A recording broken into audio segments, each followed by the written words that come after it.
They're cool and liquid cool. I was going to say, that would be the cooling, isn't it? You can see you've got the radiator behind there. Part of the cooling system there. If you look through there, you can actually see that there's vents. It's good for our summer.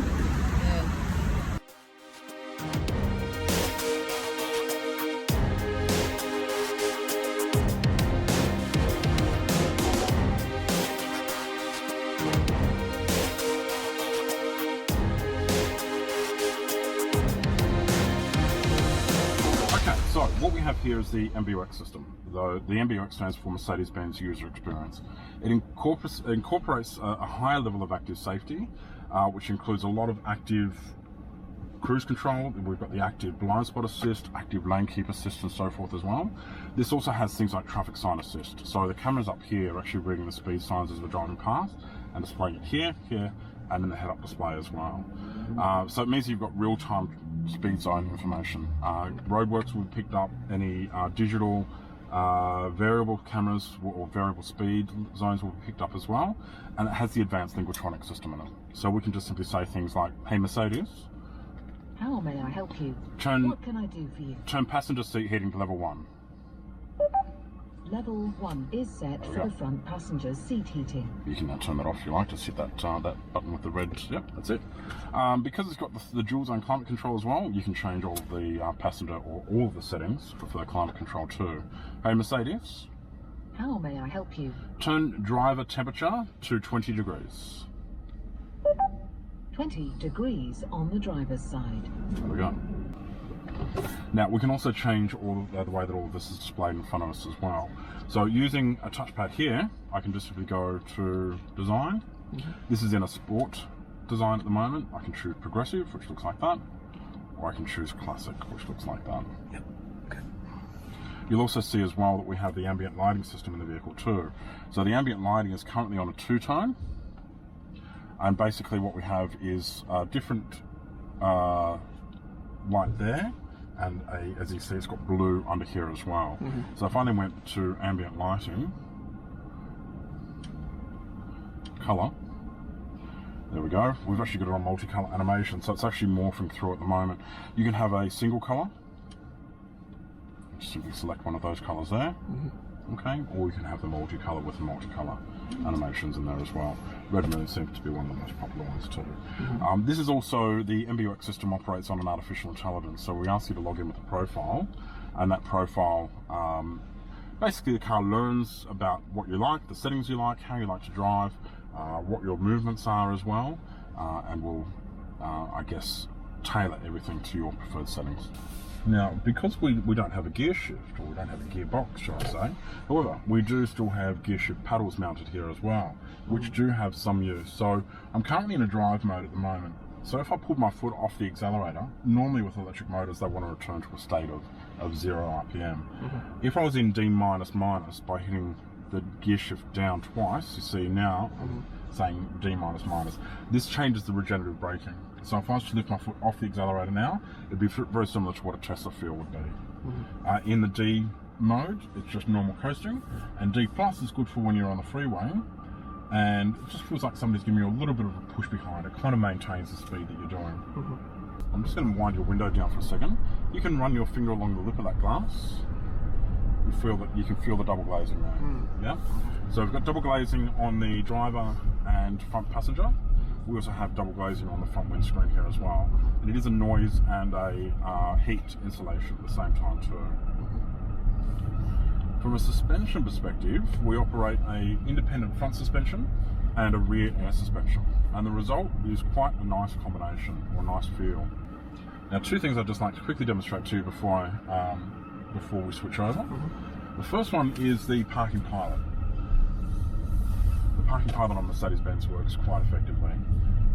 I've demonstrated it on every single test drive I do, and it's always very consistent, always very calibrated as well. So all we do to activate it is just hit this button just here, and basically the car's looking for a park. Once it finds it, there we go. So we just follow the instructions: stop the vehicle to park, confirm to park, engage reverse gear. You'll see the indicator has now gone on, even though I haven't used the indicator stalk there, and the car's just going to do the rest. it's very smooth.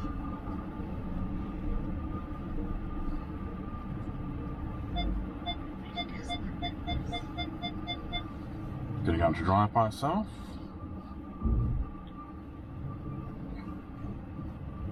And there we go. Okay, so the camera systems that we're showing here at the moment, as you see, very, very high resolution. So here we have the rear view camera and we have the top view camera. The top view camera is an image that's received from 4 cameras, including ones underneath each of the exterior mirrors, and configured on the screen like there's a camera about 5 meters above the car looking straight down. Huge amount of practical implications for this. One of them being exactly what I'm just about to go through here. So, from a visual perspective, I'm very close to that car in front. In actual fact, visually, I would think absolutely, hands down, I'm going to be hitting that car. In actual fact, okay, so I'm on the red there, so I am very close. You can see, however, now once I've done this though, I can visually see that there is a gap between my car and that car. And I'm only on the orange. And there we go, we're on red now, but I can still visually see that there's a gap there. Okay. I can then also focus the camera on my wheels, which looks like that. And I can also do a wide angle. So that's a wide angle at the front, wide angle at the rear, and that's a wide angle at the front. Okay. All right, now I'm going to give it a little bit of an acceleration boost along here. So we're currently, I'll get it up to 30 k's an hour, which is what we're doing now. I'm going to put my foot down. So as you can see, it's instant pickup, it's instant delivery of torque. So we have 300 kilowatts of power, and we have 760 newton meters of torque as well. What's the equivalent car in your internal combustion range for this vehicle? Probably the 43, the GLC 43. Okay. And how much does that retail for? In your about 125. So not much difference in price. Yeah, although it's not the same car. I mean, a GLC 43 is an AMG. It is, of course, therefore geared suspension-wise, transmission-wise, and engine-wise towards being a pure performance vehicle. Whereas this is an electric vehicle with ultimate comfort in mind that is geared towards being a performance car. Do you know how many newton meters of torque the AMG would have? Torque would be 500 newton meters. So this actually has more torque? This has more torque than a C63. Yep. Okay, so I'm activating the active cruise control, putting it on 50 kilometers an hour, which is now set. I can minimize the distance between my car and the car in front. So I'm only doing 40 because he's doing 40. So you can obviously set it or just resume. I can dial in the distance or dial out the distance there. I use this in peak hour driving. I live in the inner west and drive down to work using Victoria Road. So as soon as I get onto Wyancote Bridge in the morning, I put my cruise control on. And even at 5 to 15 k's an hour, it works brilliantly. It takes all of the stress away. Absolutely. Does it bring you to a complete stop? It does, yes. It starts again once you get going? Yes, absolutely, yeah. So if you stop for longer than about 2.5 to 3 seconds, you just need to hit the resume button up. That's just to let the car know you haven't fallen asleep in the meantime. However, any amount of time lower than that, and your car will just restart when the car ahead moves on. It's a mid-size SUV, I'd say. Yeah. A small SUV would be more something like a Kona or a GLA, for instance, or a X1, something like that. Yeah. It's all yours.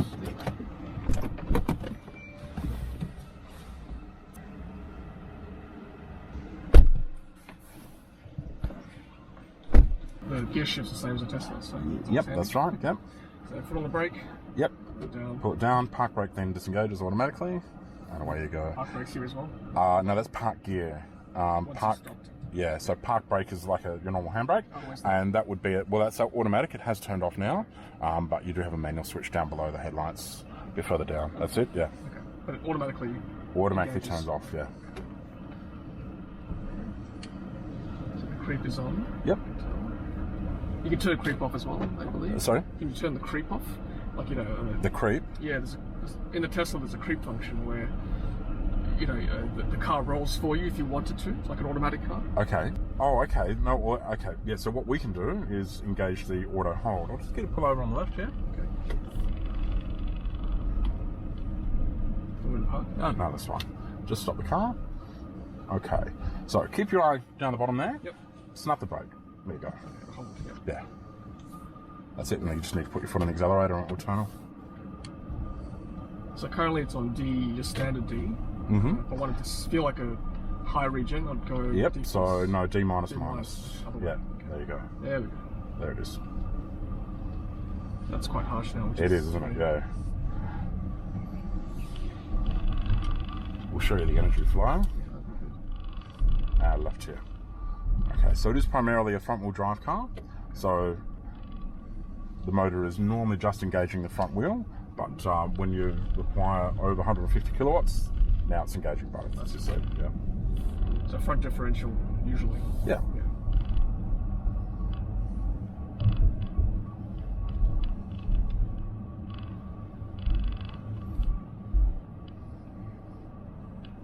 It's a nice smooth drive, that's for sure.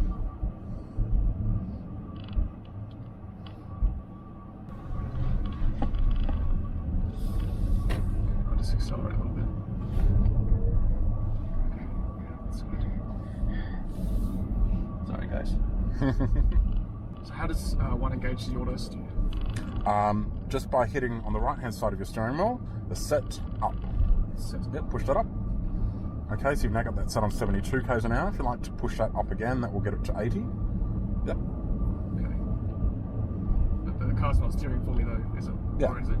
So the car will slow down if we start approaching a vehicle ahead.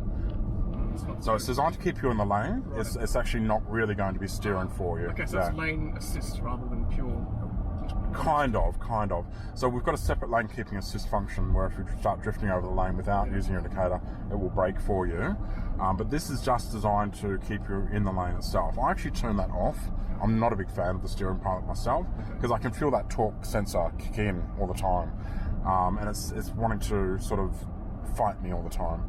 So I usually just turn the steering pilot off. So it's not really true auto steer in the sense that if I were to let go of the wheel, it wouldn't. Correct. That's Just right. help me stay in the lane. It does, yeah. I mean, when I drive in a car with it, if I'm going across the Anzac Bridge and it is peak hour, we're doing about 20 kilometres an hour, I will actually find the steering wheel will be steering me around in the lane. Okay. Yeah. Certain circumstances don't allow the vehicle to be steering as it should be. I like the head-up display. That's nice. Yeah, the head-up display is amazing, yeah. That will also give you all of your navigation instructions as well. So that app where it connects that My Mercedes you were talking about before, Yep. is that standard for all cars? It is standard for all Mercedes vehicles now, yes. It's a free subscription for 3 years. 3 years ago. Yeah, you'll notice up here as well, this is your SOS button. And you have a Mercedes Me Call Connect button here as well. That button can be used if you might just simply have a product knowledge question. You might have a question about the vehicle, or it could be used as a concierge, as a Yelp advisor.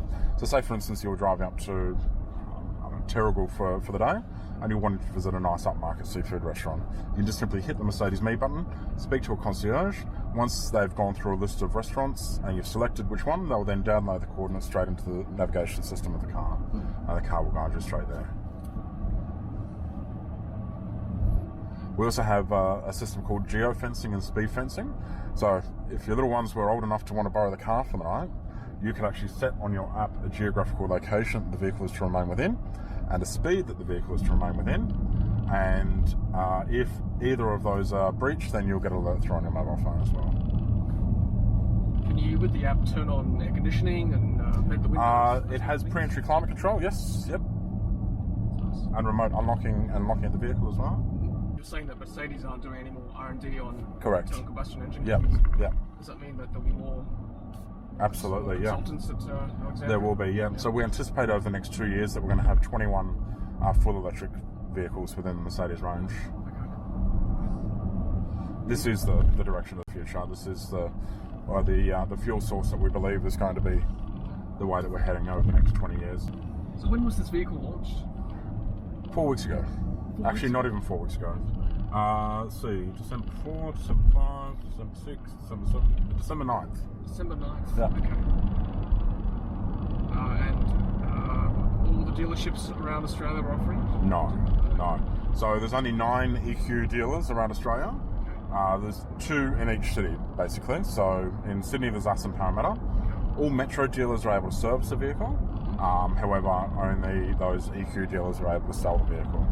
Okay. Okay, and you're selling it directly from Mercedes Australia. Correct. That's right. Okay. Yeah, so it's called an agency model. It has worked very successfully in some European countries where they've been testing it for a while. But we don't have any floor plan on these cars, so whereas all of the vehicles that are on the floor, they're all on a floor plan and owned by the dealer. And we then on-sell that. This is basically owned by Mercedes-Benz Australia, and you're purchasing the vehicle directly from them. All we're doing is we're acting as an agent for test driving and for introducing the vehicle to you, and for delivering the vehicle, and of course for servicing and ongoing ownership relations as well. Okay. What's the warranty on this car? 3 years unlimited, and then the battery is 8 years, 160,000 Ks. And does maintenance, service need to be done to maintain that warranty? Yes, so the service interval is once a year or every 25,000 kilometres. You can purchase a 3-year service plan. 3-year service plan is $1,350. So that's for 3 years all up, 3 years or 75,000. You're saving yourself about $300 for that pay up front. Okay. You can then also purchase a wear and tear package plan. And the wear and tear is for one full replacement of your brakes at the front, including pads, rotors, sensors and brake grease, and one full replacement of the rear, and one wiper blade change as well. Now that is transferable with the car, so if you purchase that package and you only do the front brake pads or the front brakes, for instance, then the rear brake change and the wiper change will go with the car to the next owner. Free ChargeFox subscription for 5 years for all the free ChargeFox, yep, for 5 years, yep. That's actually a pretty good deal. Only at the ultra rapid. Ultra rapid. Yeah, yeah. How many orders have you had yet so far? Pretty much every single person that's driven this car has mentioned that it wasn't anything like what they expected, and it's pretty much blowing every single person away. It's a very, very impressive car, as you can see. So we've got obviously everything that a Tesla does deliver, but we feel that we've probably got a little bit more refinement, a little bit more. Well, Mercedes-Benz knows how to build cars, basically. We've probably got a lot more money behind us and can therefore invest a lot more heavily in things like the soundproofing. There really has been, as you can tell, there's been a lot of work on the soundproofing of the vehicle, of the acoustic work. In actual fact, they were telling us that tyre manufacturers up until this point have always been trying to make tyres a little bit quieter. Now they're actually trying to make tyres a little bit noisier. Basically, everything you see in this car is standard except for 3 items. 1, the seat cooling. 2, the 3-zone air conditioning. So 3-zone meaning here, the back. Yeah, so 3-zone is front passenger, front driver, and then the rear. And this is a 5-seater vehicle? Yes, correct. What was the third thing, sorry? The running boards, the aluminium running boards on the outside of the car, yeah. So if I were to buy this car today, it would be 140, 145? It'd be around about 146, yeah. So that's up there with the Model X. It's a lot cheaper than the Model X, yeah. So if you look at recommended retail price and then standard equipment, we have a $30,000 better value than what the Model X is delivering. Model X doesn't have head-up display, top-of-the-range sound system, sunroof, nothing like that is standard in the Model X. It's actually a very nice drive, I've got to say. Very impressive. Yeah. Okay, How does it feel, kids? it's comfy. It doesn't feel cramped. Let's take one for a road trip. That'd be a good test. Is the market for this car people who already have a Mercedes and are sort of trading in from their current Mercedes to an electric Mercedes, or do you think you're getting people from other brands? Look, there will be a very big conquest, yes, absolutely. So we are, of course, pulling people away from other brands too.